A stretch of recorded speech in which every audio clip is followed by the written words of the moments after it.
partir de estas investigaciones y labores de vigilancia, se confirmó la existencia de una organización dedicada al robo y comercialización ilegal de hidrocarburos. Hace casi 2 años acudió ante la Fiscalía General de la República el entonces secretario de Marina. Les ejecutaron las órdenes de aprehensión contra 3 empresarios, 5 marinos en activo, 1 en retiro y 5 exfuncionarios de aduanas. Nada de que el presidente no sabía, no se enteraba, lo engañaban. Eso es falso. Todos los negocios jugosos que se hacen en el país, negocios de corrupción, llevan el visto bueno del presidente de la República. Todas esas tranzas llevan el visto bueno del presidente, aunque no firme. Él autoriza, él tolera, él permite. Bueno, pues ahí está, ya platicábamos de esta trama de corrupción en el que funcionarios, exfuncionarios, empresarios estarán involucrados, una red muy amplia de huachicol, y las palabras de Andrés Manuel López Obrador, en el sentido de que los negocios turbios, corrupción, llevaban los grandotes el visto bueno del presidente. Nada de que el presidente no se enteraba. Sergio Sarmiento. Sergio Manuel, siempre un gusto. Qué gusto, muy buenas noches. Ricardo Rafael. ¿Qué tal, Ricardo, ¿cómo estás? Qué gusto, muy Sergio, buenas noches. Jorge. Jorge Fernández Menéndez. Jorge, ¿cómo estás? Sergio, Ricardo, un placer. Muy buenas noches. Pues ahí está una red, una de varias que seguramente existirán y han existido desde hace un buen rato, porque quizá en ningún otro sexenio creció tanto el robo de combustible como durante el gobierno de Andrés Manuel López Obrador. Bueno, y él lo dijo no una vez, sino muchas veces. Yo lo apunté aquí del 28 de septiembre del 2019, estaba empezando su sexenio. Y dijo, y no hay un negocio jugoso que se haga sin el visto bueno del presidente, para que quede claro. Bueno, pues nos queda claro, ¿no? ¿Qué más podemos decir? O estaba mintiendo, pero además mintió muchas veces, o pues estaba reconociendo que tenía algo que ver con el negocio del huachicol. Y vale la pena señalar que también en distintas ocasiones, el 1 de septiembre pues no puedo decir que era el primer informe oficial, pero daba informes cada 3 meses, pero el 1 de septiembre del 2019 dijo que ya no había huachicol, dijo que ya se había exterminado el huachicol y que eso había sido gracias al esfuerzo de su gobierno. Y resulta que tenemos evidencias cada vez mayores, no las estamos inventando quienes criticamos al régimen, son las evidencias de la Fiscalía General de la República, de la Secretaría de Seguridad Ciudadana, en el sentido de que el huachicol se ha vuelto cada vez peor y de que hay millones y millones de litros que se introducían al país en huachicol fiscal. Hay que separar lo que es el huachicol, que es la ordeña de ductos, a lo que estamos viendo ahora, que es en realidad la importación de combustible, aprovechando a propósito que el gobierno nos roba 10 pesos por cada litro de gasolina, porque es absurdo que en México la gasolina cueste 10 pesos más que en Texas, pero así es. Así es. Ahora las palabras como boomerang que se regresan. Las palabras pesan, las palabras tienen un peso y el expresidente las utilizó en demasiadas ocasiones con demasiada facilidad.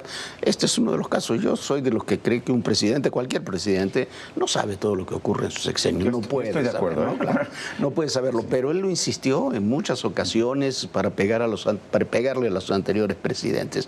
El tema duro de esto es que, más allá de lo que diga López Obrador, primero dijo que un presidente tenía que saber todo, y segundo, negó que hubiera huachicol. Lo dijo en el 2019, en el 20, en el 21, en el 24, lo dijo hasta el último informe, estuvo negando la existencia de huachicol. Y aquí es mucho más grave porque hay altos mandos de la Marina, que además son sobrinos del almirante secretario, del almirante Rafael Ojeda, que están involucrados directamente. Y es más grave porque eso ya se había publicado. Desde 2022 está publicado, se comentaba, era un tema de que se hablaba de los negocios de los sobrinos del almirante, que causó indignación en su momento en el gobierno federal. Es un tema que provocó también, no es información pública, pero provocó un distanciamiento muy profundo entre el general secretario y el almirante secretario en su momento, el tema de las aduanas y el tema de cómo se estaban manejando. Y si le hacemos caso a Gers Manero, lo que dijo el domingo. Si el almirante Ojeda hace 2 años había hablado de que había problemas con algunos elementos de la Marina, lo cierto es que por lo menos durante un año no se hizo nada. Pero además, perdón que yo haga un comentario aquí que interrumpa, pero ¿tú has visto alguna vez que o el secretario de la Defensa o el secretario de Marina para hacer una investigación interna recurra a la Fiscalía General de la República o a la PGR? Esas investigaciones se hacen internamente. Internamente, y además no van a decirle al fiscal general de la República, le avisan a su comandante en jefe, que es el presidente o en este caso la presidenta de la República. Qué enredo, Ricardo, ¿cómo lo ves? Yo creo que Andrés Manuel López Obrador creía saberlo todo. Si no, no habría diseñado él solito el Tren Maya y el Tren del Istmo, y se habría inventado Segalmex, y habría decidido que la Secretaría de Hacienda no era capaz de conducir la política aduanera de este país. Fue una decisión pues tan arbitraria como las otras que estoy citando. Huachicol fiscal, no hay registro que existiera antes de esa toma de decisiones. Es decir, es cierto, estaba la ordeña, en la época de Peña Nieto creció enormemente, pero hizo bien Sergio en distinguir. Este es otro tipo de huachicol. Este es, hago pasar un producto por otro. O sea, digo que en este buque lo que tienes es aditivos y en realidad lo que tienes son 10 millones de litros de diésel en el último. Bueno, eso empieza a ocurrir con la llegada de la Armada de México al control aduanero. Porque lo que hace el almirante es poner, pues en efecto, a los sobrinos de su mujer, ¿no?, de Sara Laguna, lo que pone es a Roberto y a Fernando Farías Laguna, en cargos estratégicos. ¿Qué tan estratégicos? A ver, Roberto Farías fue primero secretario particular, y uno sabe que ese cargo es altísimo, del almirante, y luego jefe del Estado Mayor de la Armada. Se sabía muy bien, no solamente que tenía negocios, y ahora vamos a ver qué otros socios tenían, sino que colocaban gente leal en cargos particulares, específicos, para operar esta red criminal. Yo no le creo a Alejandro Gers Manero con que esta investigación llevaba 2 años, pero lo que sí sabemos es que en junio del año pasado, Francisco Guerrero, que era el responsable de la recaudación aduanera, también contraalmirante, también integrante de la Marina, se anima a escribirle una carta de su puño y letra al presidente López Obrador y al general, al almirante secretario de la Marina, advirtiendo lo que están haciendo los Farías Laguna. ¿Qué pasa con él? Esto es en junio. En noviembre lo asesinan en Colima. ¿Cómo desvincular una cosa con la otra? Y sin embargo, los dos Farías se mantuvieron en activo y en sus cargos hasta el último día del mandato del almirante Ojeda Durán. Es decir, no es cierto que estaba investigando, claro, tan es así que los dejó ahí.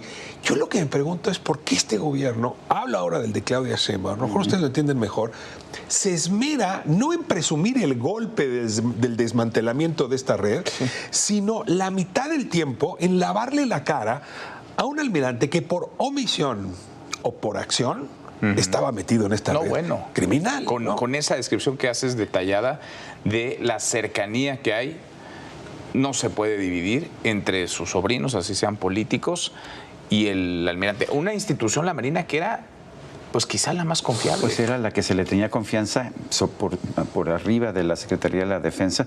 No olvidemos que hubo otro asesinato, el de Magali Nava Ramos, quien relacionada con ese mismo asesinato. De manera que no estamos hablando nada más de simple contrabando, estamos hablando, por supuesto, una falta importante, pero también de por lo menos 2 asesinatos. Pues esto es la mafia. No, esto es de mafia. Es crimen organizado. Es la mejor demostración de un crimen organizado, porque además, imaginemos la trama. Es un negocio de 180,000 millones de pesos. Es un volumen enorme, según la Secretaría de Energía, no lo estamos inventando.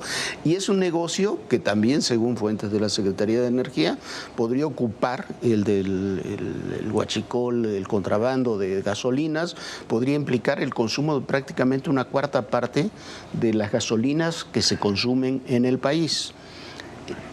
no es solamente estas 14 personas, el vicealmirante, el contraalmirante, los de la aduana de Tampico. Imaginemos la estructura que hay que tener para recibir esa gasolina, para bajarla, para distribuirla en camiones tanques, para distribuirla en buena parte del país. Tiene que haber empresarios gasolineros que la compren, tiene que llegar el dinero de regreso, tiene que haber los contactos en Estados Unidos, como los hay, para poder hacer toda esa trama, incluyendo el lavado de dinero.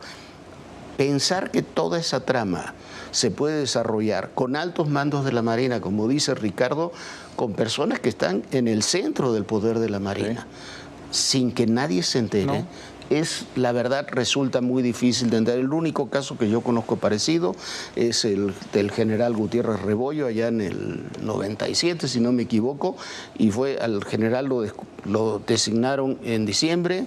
Inteligencia Militar lo descubrió ligado con Amado Carrillo en febrero y no había en torno a él una red. Era un general que se había corrompido.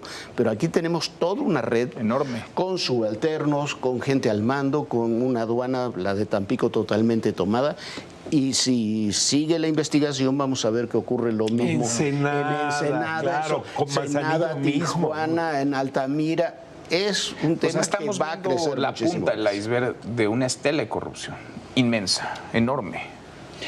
Estamos viendo que estos no son hechos aislados, esto no es alguien que llega y que perfora un ducto. Sí creo que es importante separar esos dos tipos de huachicol porque la gente no lo entiende, la gente los confunde. Esto requiere de una infraestructura realmente impresionante. Y sería imposible sin instituciones de gobierno. Yo sí aquí sí diría que en algo tiene razón. Coincido en que López Obrador no sabía todo lo que decía que sabía, pero coincido que en este tipo de estructura o el presidente o el secretario o el que era gobernador en algún momento determinado, pues tiene que haber sabido lo que estaba ocurriendo. Pues sí, estamos hablando de las altas esferas. Sí, no, es muy difícil que no lo supiera. A ver, vamos a tomar como cierto, y mira que no le creo, pero vamos a tomar como cierto que Alejandro Gertz Manero habló con verdad el sábado. ¿Qué dijo? Hace 2 años vino el almirante secretario a presentar esta denuncia, siguiendo la lógica. No hay manera en que el almirante haya presentado esa denuncia o haya conversado siquiera con el fiscal general de la República sin antes hacerlo con su jefe directo. Es decir, si Gertz habla con verdad, el almirante le dijo a López Obrador hace 2 años. Es decir, cuando Francisco Guerrero escribió esta carta, el presidente ya lo sabía. Y sin embargo no removió al jefe del Estado Mayor de la Armada, que es Roberto Farías, no removió al hermano Fernando, es decir, no hicieron nada. Entonces sí habría una imputación directa contra el presidente de la República solo con los dichos de Alejandro Gertz. Sí. No, o lejos Alejandro de salvarlos, Gertz se tiene que decir, oiga, no es cierto, me equivoqué, hice mal las cuentas, en realidad nos enteramos apenas. ¿Qué es lo que dijo Omar García Harfuch? Lo que dijo el sábado el secretario de Seguridad es: empezamos la investigación hace unos meses. Sí, cuando la incautación enorme. ¿A quién le creo de los dos? Bueno, yo quisiera, yo entiendo que tengo mente de economista, a pesar de que soy filósofo, no soy economista, pero sí quiero señalar algo. La razón por la que estamos viendo este huachicol fiscal es por el diferencial de precios entre Estados Unidos, particularmente Texas, que es de donde compramos la mayor parte de la gasolina, y México. Un diferencial de 70% en los precios genera necesariamente corrupción. Pero además nosotros los mexicanos deberíamos pensar, sí, el huachicol le quita recursos al gobierno porque no está cobrando un impuesto. Pero el impuesto nos lo están cobrando a nosotros todo el tiempo. ¿Por qué nos está robando el gobierno de la República 10 pesos por cada litro de gasolina a través de un impuesto que además está generando condiciones pues para el enriquecimiento ilícito de muchos funcionarios? Ahora, se ha convertido esto en un asunto muy lucrativo para funcionarios públicos, para crimen organizado. Algo tiene que ver, algo de lo que estamos viendo, tiene que ver con la visita de Marco Rubio la semana pasada, con lo que está sucediendo entre autoridades mexicanas, norteamericanas. A estas alturas del partido, ¿podemos separar lo que ocurre acá de otra pista, esa coordinación de la que se habla, esa colaboración que se presume entre México y Estados Unidos? Yo no creo que sea una relación directa, ¿no? Que Marco Rubio vino y dijo, se supone que estaba detenido desde unos días antes, pero sí tiene que haberlo, porque en el comunicado conjunto de la semana pasada, uno de los puntos principales es el contrabando de combustible, y es el contrabando de combustible porque hay parte de las redes operan también en Estados Unidos, así lo considera Estados Unidos, por eso están detenidos estos empresarios de Texas que fueron detenidos. Eso que Estados Unidos no tendría vela en el entierro, o sea, si mis refinadores le venden gasolina a mexicanos y ellos la pasan sin pagar los impuestos, pues ¿a mí qué? Eso es lo que podrían decir en Estados Unidos, pero tú me lo explicaste o lo explicaste hace algunas semanas diciendo lo que les preocupa a los estadounidenses es que el dinero que se está sacando del huachicol fiscal se utiliza para financiar crimen organizado. Ahora, hablando de los dos gobiernos, porque vale la pena sí referirlo, López Obrador acostumbraba a decir que su pecho no era bodega.